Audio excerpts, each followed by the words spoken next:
tonight with that very rare public apology coming from the head of that food empire, Paula Deen. Her TV shows, cookbooks, endorsements, much of it in jeopardy tonight. The self-proclaimed queen of Southern cooking is herself feeling the heat tonight. Late today, a bold move, Deen posting a video on YouTube asking for forgiveness after admitting she's used racial slurs in the past.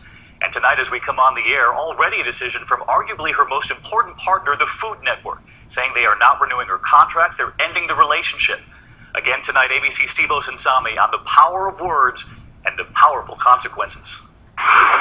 Please forgive me for the mistakes that I've made. Southern Cooking's biggest and brightest ambassador came out apologizing today for using racist language. I want to apologize to everybody for the wrong that I've done. I want to learn and grow from this. Inappropriate, hurtful language is totally unacceptable. She first put out a short, edited statement online, but then replaced it with a longer, unedited apologies. Your color of your skin, your religion, your sexual preference does not matter to me, but it's what in the heart. 1 tablespoon of butter. She started this fire on her own. In newly released deposition transcripts from a lawsuit filed by one of her former employees, Deen admits in her own words to using racial slurs. Have you ever used the N-word yourself? Yes, of course, she said. And then later, I'm sure I have, but it's been a very long time. She also says she once suggested to an assistant that she hire middle-aged black men to dress up in white jackets and black bow ties for an old Southern plantation wedding, saying that she liked the Civil War look, even though it was when black slaves waited on white people, but says she didn't mean anything derogatory.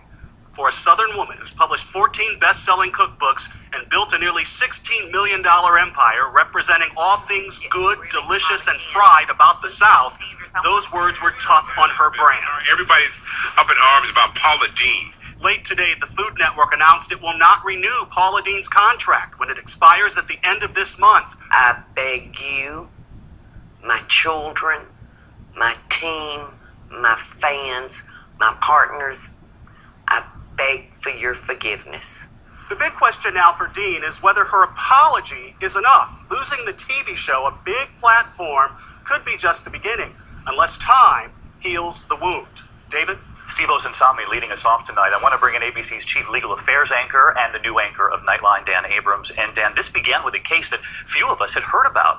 This is why they say everything you say can and will be held against you in a court of law. That's exactly what happened here. And this is why very often high-profile people will settle a civil lawsuit so that they don't have to be deposed and face this kind of question. You covered a lot of these cases, the regret involved. Paula Deen has a lot of fans, but this is a big business too. That's right. So there are 2 avenues here. First, there's the corporate avenue, and there she's got problems. You already see the Food Network is pulling back. She's got sponsors. I think she's going to have real problems there. The question is, can she get her fan base back? That's going to take some time. Her apology at the beginning of the day was very weak. She had big problems with it. By the end of the day, came back with a much more vigorous apology. We're just going to have to see. All right, ABC.